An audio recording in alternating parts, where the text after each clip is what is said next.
So mga kapater, shout out sa inyo, no? Tagal tayo hindi nakapag-vlog. Nakapag-upload pala sa YouTube. Sorry, medyo busy tayo mga kapater. So ngayon tayo nagbabalik at anong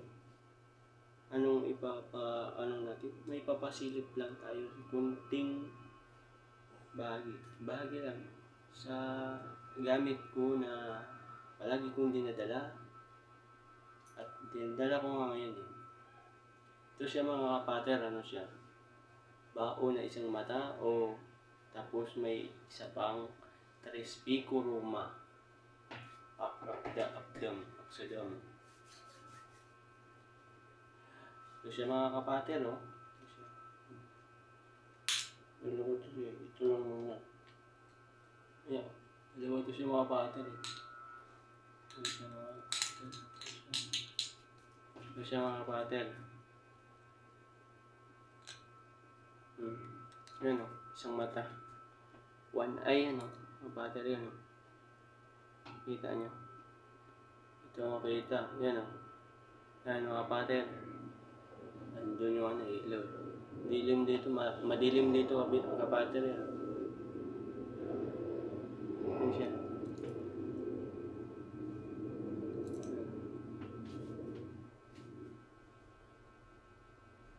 Diba? Tapos ito naman yung dinikit ko lang din. Gusto ko nga didikit eh. Dikit ko nga dito eh. Dito sa taas ng bao. Sa sunod kapag may pandikit ako. Kaya Trespico Roma. Yan. Lapit na yun.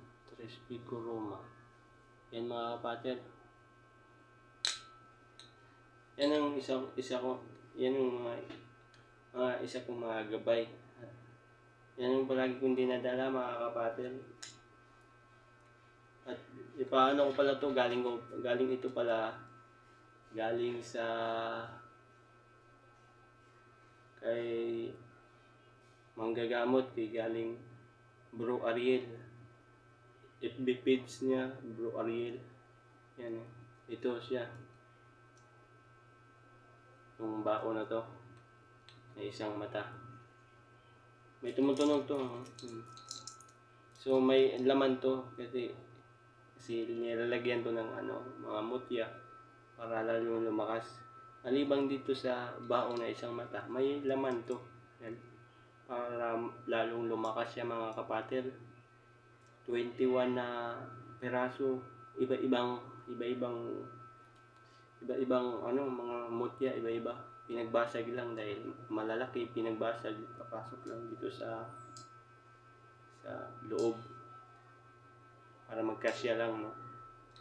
Dito naman siya, itong Trespico Roma, galing to sa saan ba yan banda? Hirap banggitin mga kapater. Banahaw na lang. Banahaw basta. Ito siya, Trespico Roma. Nakalimutan ko yung manggagamot nito. Nakalimutan ko yung pangalan. Medyo may tagalan na eh. Ilang buwan na. So ito lang muna ang alam ko.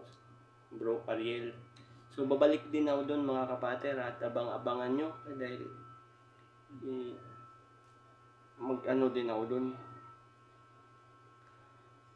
Mag-post din ako para sa punta ko doon kay Bro Ariel. Ito lang muna mga kapater, no? At least pinapakita ko lang sa inyo kung anong mga kagamitan ko pang depensa ko ba? Pang depensa. Yan. Tapos ito siya, dignum. Dignum siya. Hindi siya matabla ng mga balak eh. Kulamin man ako, hindi ako matatabla dahil mga elemento.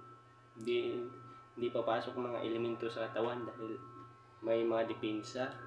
Tapos ito pa, nagbabakod pa ako sa aking sarili para hindi ako madisgrasya upang may pambakod din ako sa pang mga kulang-kulang barang iwas sa sakit. Yung isa mga kapater, sunod ko na yun ipakita. Pampabuinas yun eh. Ito lang muna. Kasi ito pampabuinas din to. Meron na din tong pampabuinas. Lahatan na din to mga kapater.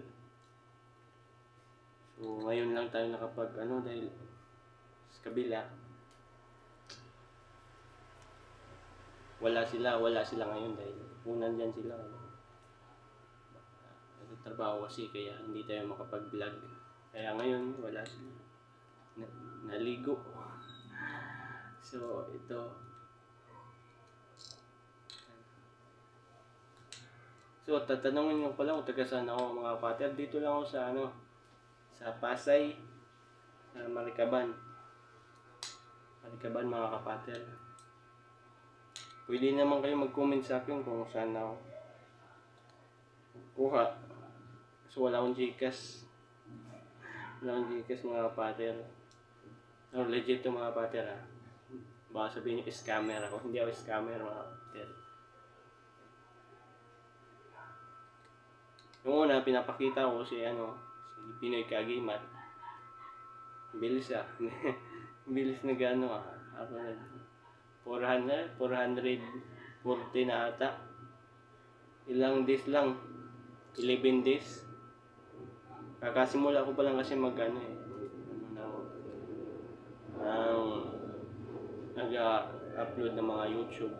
Tapos nakakasimula ko lang din